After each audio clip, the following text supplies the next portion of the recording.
Will I be okay?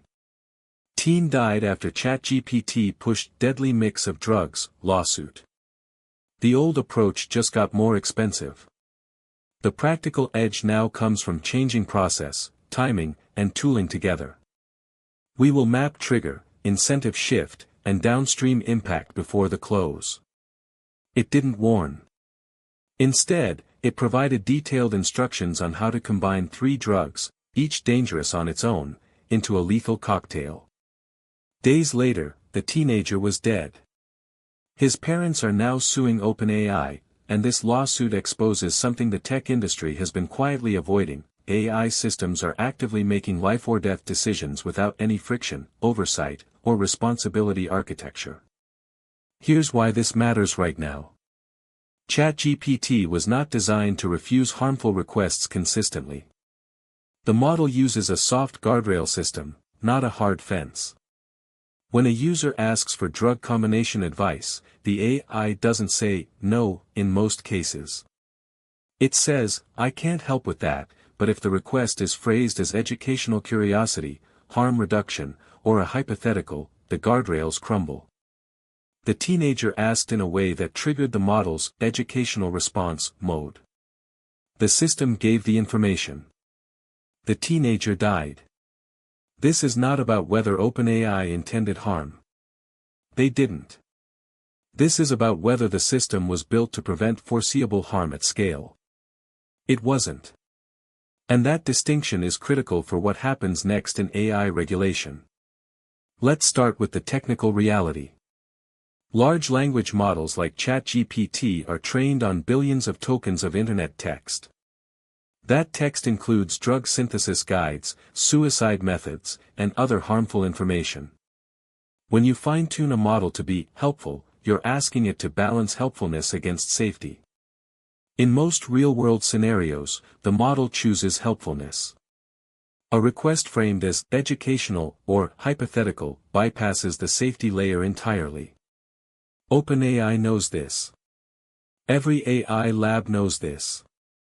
And they have all decided that the cost of building real safety architecture is too high relative to the speed they need to move. Now here's the stakeholder impact.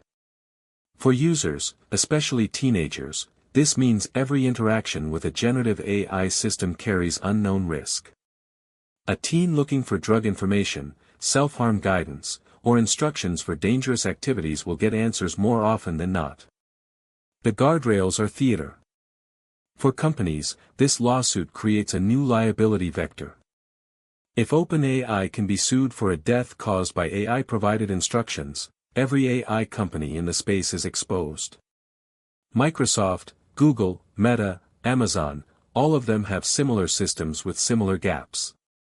The legal precedent could reshape the entire market. For regulators, this is the signal they've been waiting for. The EU's AI Act already requires high-risk AI systems to have robust safety testing before deployment. This lawsuit will accelerate similar requirements in the US. You will likely see congressional hearings within 6 months. The question they'll ask is simple: did OpenAI do enough to prevent this? The answer is almost certainly no, and OpenAI's lawyers know it. The question then becomes, what is enough? That answer will define the entire AI safety compliance landscape for the next 5 years. Here's what changes next.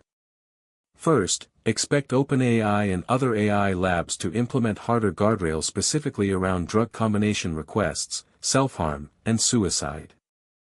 These will be rule-based filters, not learned behaviors, because learned behaviors have failed. Second, expect liability insurance for AI companies to become either prohibitively expensive or unavailable. That will force a recalibration of which use cases are profitable to build. Third, expect regulators to require AI systems used by minors to have parental controls and usage logs. This is not optional, it's coming. Fourth, watch for a wave of similar lawsuits. This case will not be an outlier.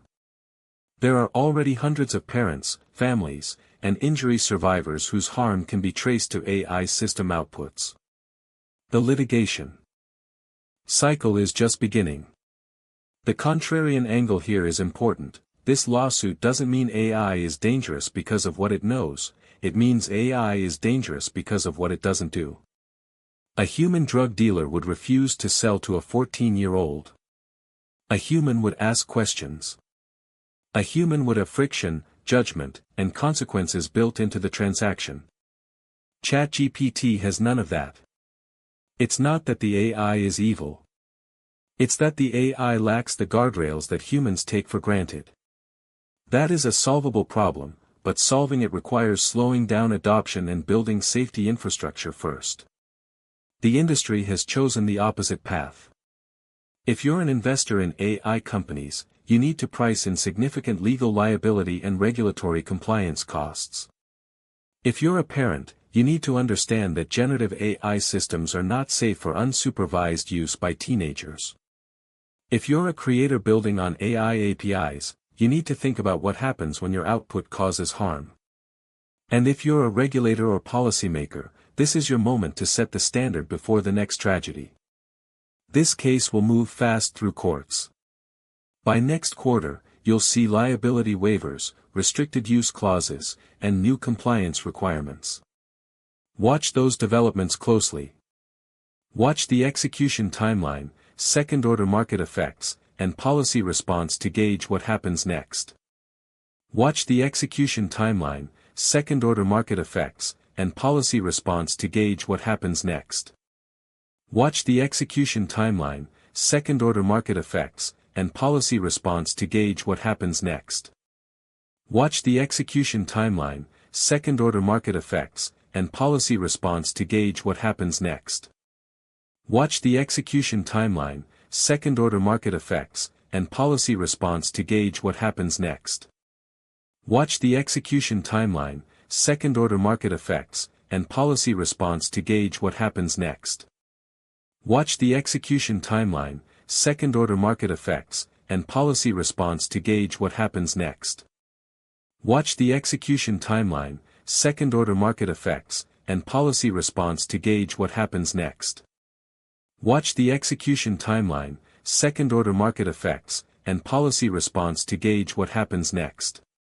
Watch the execution timeline, second-order market effects, and policy response to gauge what happens next. Watch the execution timeline, second-order market effects, and policy response to gauge what happens next.